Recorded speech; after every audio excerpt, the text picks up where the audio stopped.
In this short video, I'm going to discuss the Lipid Droplets protocol, which is part of the cell biology protocol collection. The protocol is designed to measure the proportion of fluorescently labeled cells that contain 3 or more fluorescently labeled lipid droplets such as these. First, we're going to select the count size ribbon. Then we're going to press the protocols button. Locating the cell biology collection, select the Lipid Droplets protocol, and simply press the load button. Each protocol includes a demo image or set of images. The protocol is set up by using the associated demo image. If you are using your own image set, you may modify the protocol as needed and save it for later use. To load the demo image, simply select the drop-down by the Reset button and press Load Demo with the Open Demo image active. Next, press the Sync button. Now select which channel belongs to which input. For the nuclei, we'll select the host. Cells, we'll select Sci5. And the lipid droplets, we'll select the GFP. Once this has been set up, make sure the interactive checkbox is on, which will allow us to go step by step through the protocol and modify or confirm our settings. Press the Next Step button. And now we'll segment the nuclei. In this case, we're using intensity threshold, which can easily be adjusted by adjusting the slider or pressing the auto threshold button. We may also use smart segmentation or machine learning if we choose to. Here, the nuclei are very well identified, and this step includes segmentation options where we may gate out non-specific fluorescence or cells, which we can use the minimum area button, clean borders with choices for all and the various sides of the image frame, fill holes. These nuclei are well segmented, so we don't need to fill in any gaps. And since the nuclei are also well separated, I'm not going to use any object splitting. However, you can also use watershed or boundary shape if appropriate.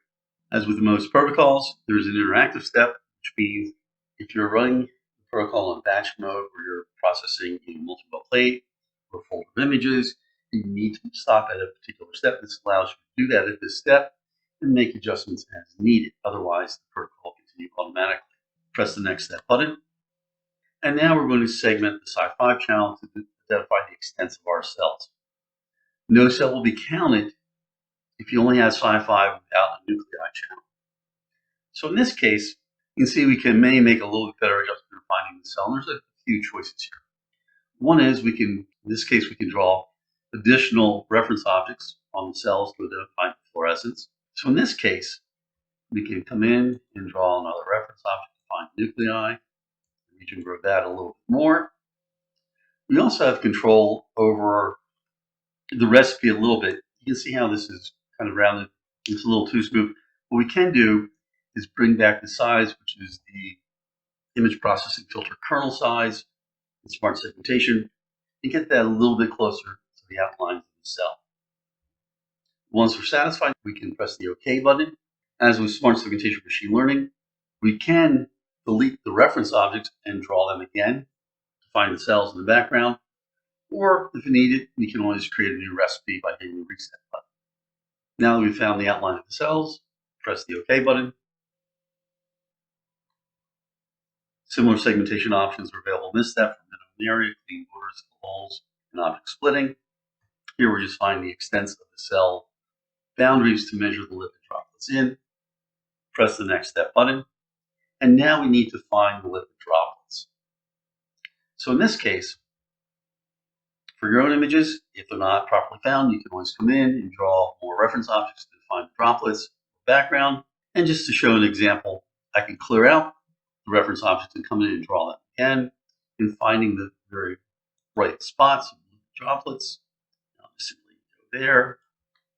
And then I'll draw a background where droplets do not exist. And this protocol is important in that to be considered positive for having the lipid droplets, it must include at least 3. Now that I'm satisfied, I'll press the OK button. Segmentation options are available for filtering out small areas of fluorescence or large. Object splitting and fill holes are also available. Pressing the Next Step button.